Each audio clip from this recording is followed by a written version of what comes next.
صباح الخير، صباح النور عليكم يا اغلى متبعين العزاز الغاليين. شخباركم؟ كي دايرين؟ تعاودوا صحيحتكم؟ كلشي على خير وبخير. هادشي اللي تنتمناو يا رب العالمين على الجميع، وتصبحوا وتربحوا بصحه وبعافيه وبسلام ان شاء الله. انا اليوم ان شاء الله غنشارك معكم مصله اللي تجي صراحه لذيذه ورائعه. بسم الله على بركة الله. اول حاجه عندنا الدجاج اللي مقطع مربعات، ها هو هذا الصدر ديال الدجاج اللي تيكون مقطع مربعات. عندي هنايا الفلفل الاسود، انا تنزل البهارات وانا كنقول لكم شنو تندير. عندي هنا الفلفل،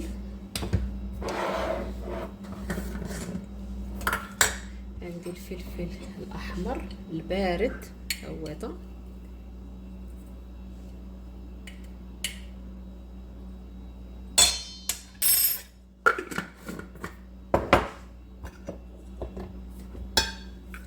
عندي هنايا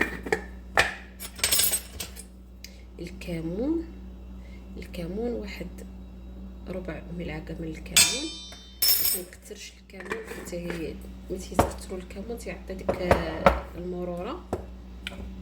عندي هنايا الكزبره الناشفه، هي هادي حتى هي واحد ربع ملعقه على حسب الكميه ديال الدجاج اللي عندنا. بطبيعه الحال عندنا الملح،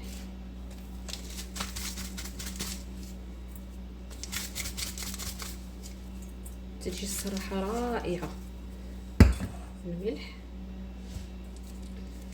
عندي هنا انا الفلفل الحار البودره،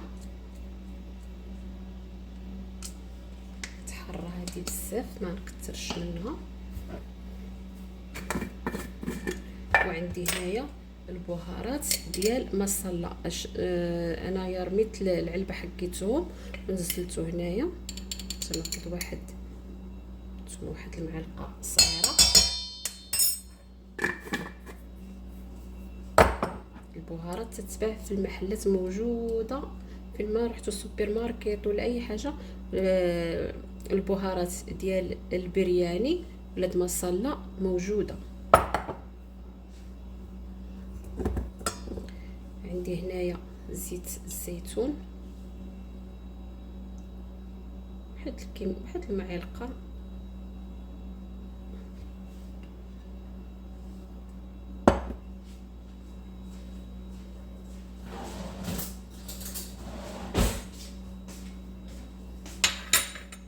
وعندي 2 معالق كبار من الزبادي اللي بدون سكر.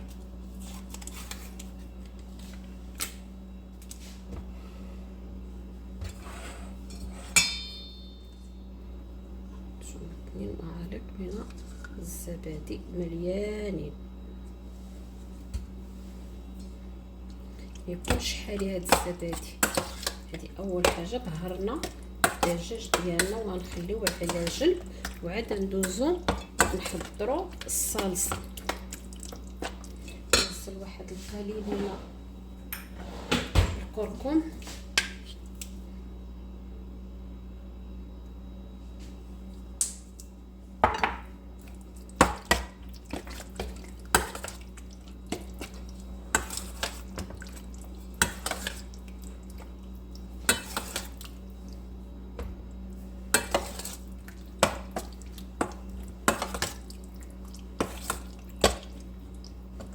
صافي هذا نغطيه ونغسلو. وعاد نشارك معكم الصلصه اللي غتكون.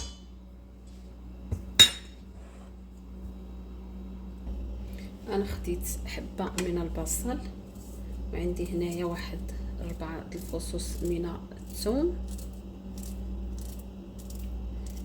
دابا هاد البصله وهاد الثوم نزيد عليهم الزيت وغنشحرهم.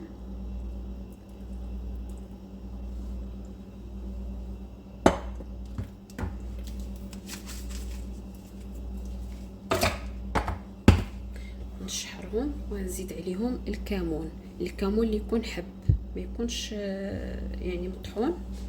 ونشحر هادشي كامل وعاد ننزل البهارات. البصله ديالنا تتشحر، خديت 2 حبات من الطماطم اللي يكونوا مفرومين.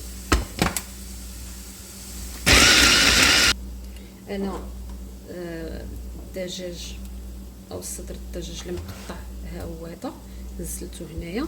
نتوما خصو لازم يكون محمر، اما تحطوه في الفرن ولا تحطوه في هاد القلايه اللي عنده، واللي ما كانش حمروه في المقله باش يعطي ديك اللون الذهبي، تيكون ناشف ما تيكونش صفرش. انا عليه الزيت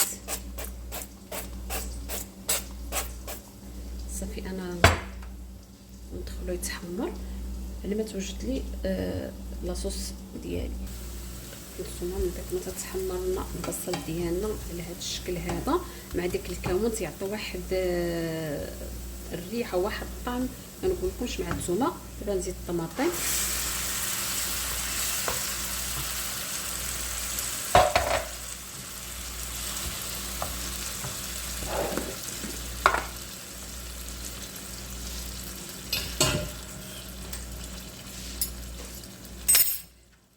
ونزل نفس البهارات اللي نزلت من قبل.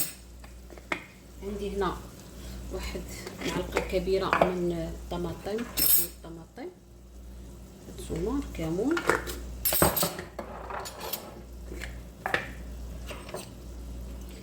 والكزبره،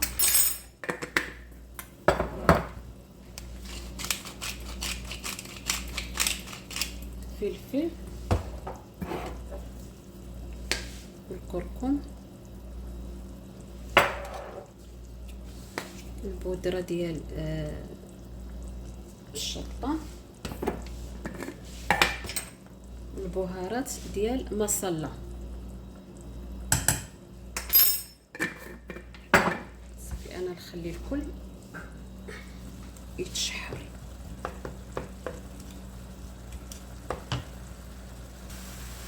نتوما لازم الشف ما يبقاش فيها الميه نهائيا، ماشي بحال لاصوص ديال البيتزا.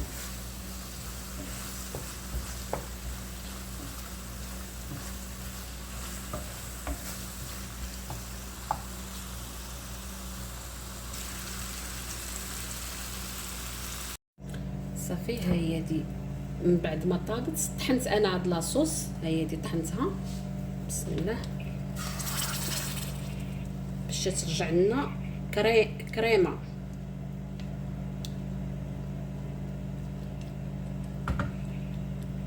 الدجاج ها هو هذا. عندي هنايا كريمه ديال الطبخ،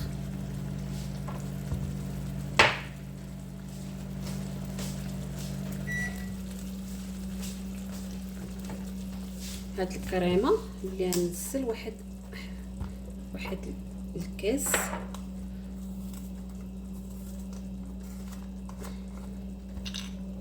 بسم الله، انا نملي واحد الكاس من هاد الكريمه. ها هي هادي زيدو هنايا.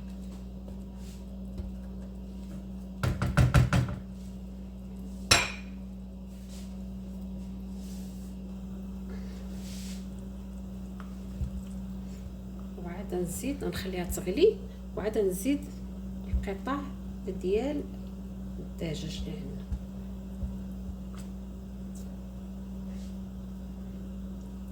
خص مع التحراك باش ما تكورناش او تتحبب، تدير ديك الحبيبات. من طبيعه الحال تندوقوها من الملحه، نشوفوا الملحه واش هي هذيك. صافي انا نزلت القطع ديال الدجاج ونخليهم يغليو باش هاد الصلصه يعني تشرب مع هاد القطع من الدجاج. انا دايره الرز ابيض اللي ما تيكونش فيه يعني البهارات، يكون فيه الا الفلفل الاسود. من طبيعه الحال الهيل، ورق الغار، والقرفه، والليمون الناشف صافي، وقطعه من الزبده، واحد معلقه من زيت الزيتون. صافي نخليها تغلي، تخليكم معايا تشوفوا الشكل النهائي. صافي هذا هو الشكل النهائي ديال المصله ديالنا اللي تتجي على هذا الشكل وتتجي رائعه. هانتوما ها الرز. صافي تنبقاو نهزوا الرز وننزلوا عليه هاد لاصوص مع القطع ديال الدجاج، واللي بغى الشطه يديرها. وعلينا وعليكم بألف عافيه. نشوفكم في فيديو جديد باذن الرحمن، ومع الف سلامه.